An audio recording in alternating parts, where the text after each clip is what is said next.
Me conta então sua trajetória, porque eu tava lendo o livro, né? Acho que eu até te falei isso agora há pouco. E você começou a contar um pouco o seu, acho que de uma certa maneira despertar para esse lugar da floresta, Aham. da cultura indígena, mas acho que tem sido um chamado da natureza mesmo, chamar as pessoas para entender um pouco esse processo, principalmente acho que quem é muito da cidade, né? Uhum. Que perdeu esse contato. Mas me conta um pouquinho como é que surgiu tudo isso, assim, esse processo. Tá. Eu acho que começa assim, eu posso dizer que foi em 2016, quando eu comecei a frequentar grupos de espiritualidade, de autoconhecimento, e aí tive esse despertar espiritual, né, que foi justamente essa reconexão com a minha essência. E aí, a partir disso, foi um mundo de descobertas, né, de quem era o Gabriel de fato, né, porque até então, até antes disso, eu era um jovem como praticamente a maioria das pessoas que vivia meio que condicionado, né, então dentro dos padrões sociais. Então eu lembro que com 17 anos eu estava indo para direito, né? Porque me disseram que direito era, como eu gostava de ler essas coisas, tinha tudo a ver comigo, mas não tinha nenhuma referência assim do que direito realmente fazia um advogado em si. E aí também na questão assim de trabalho, né, estágio, aquela rotina de faculdade, estágio, e tal.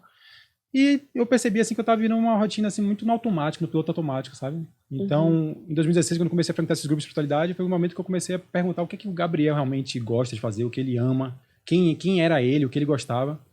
E aí, nesse movimento de busca interna, foi que eu comecei a também entender um pouco mais da minha ancestralidade, né?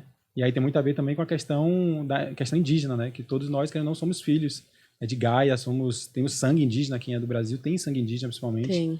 Só que a gente às vezes acaba não reconhecendo, não honrando, né? Então a gente gosta de falar que é descendente de europeu, mas de É, indígena não Ninguém é fala. descendente indígena, Exatamente. né? Eu amo.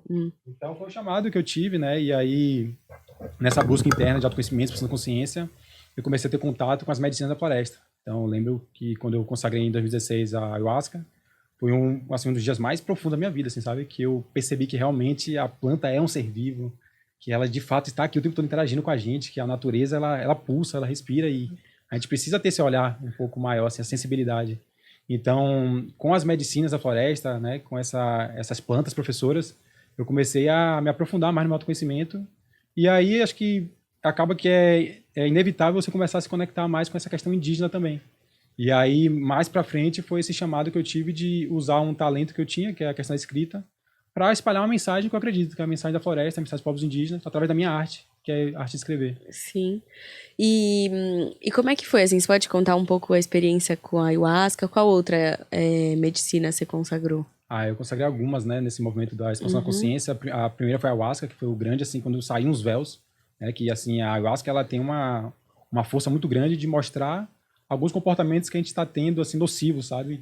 Você já consagrou? Já. Então, de mostrar um pouco assim de comportamentos sabotadores, aquilo que a gente às vezes acaba duvidando da sua própria capacidade, crenças limitantes. Então foi muito intenso, eu lembro que tive algumas catarses assim de choro profundo e tal. Mas depois disso foi um caminho que eu fui buscando, entendendo mais também, e aí eu consagrei o rapé, né? O próprio cogumelo, que para mim também é um dos mais fortes, né? Que é um Ah, eu grande nunca professor. consagrei o cogumelo. Nossa, vem Lá muito em insight, né? Caraíva também, Não, não? não foi em Caraíva não. Isso foi na Hum. Bahia mesmo, mas Ah, não foi em tá. Caraíva não. E também em Floripa também foi um movimento assim muito forte que eu tive com cogumelo. Uhum. Então, aí teve a sananga, assim, já Ai, sananga eu nunca tive nunca tem coragem. coragem. Sananga, pra quem não sabe, é um colírio, né? Que é, Isso. é um veneno de sapo, não? A sananga, isso, é tirado não, aí é o cambu, na verdade. Ah, o cambuca O é cambu veneno que é do do, sapo. Esse você já fez também? não, cambu eu nunca tive coragem. Esse também falam que é puxado, Esse né? é, que diz que é a sensação até de quase morte, assim, que você fica num, É que parece que eles dão a picada e em menos de 30 segundos você já vomita, começa a não sei o vomitar. quê, e entra num estado Esse é bem bizarro. profundo. Ah, Mas a sananga é mais uma coisa física, assim, de você. Eles dizem que é uma coisa espiritual de você limpar os véus, de você conseguir uhum, remover aquilo que está tampando a sua visão. uhum. Então, até os indígenas, alguns usam para caçar também. Mas é uma Ah, ardência muito forte, assim, é uma irritação no uhum, olho bem grande, assim, durante alguns poucos minutos, mas tem uhum. essa coisa mais física Sim, e essa limpeza espiritual também. Por sim. que fala consagrar e não tomar?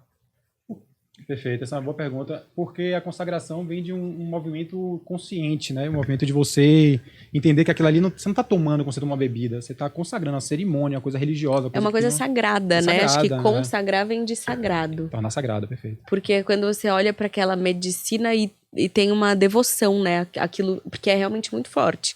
não é uma brincadeira, né?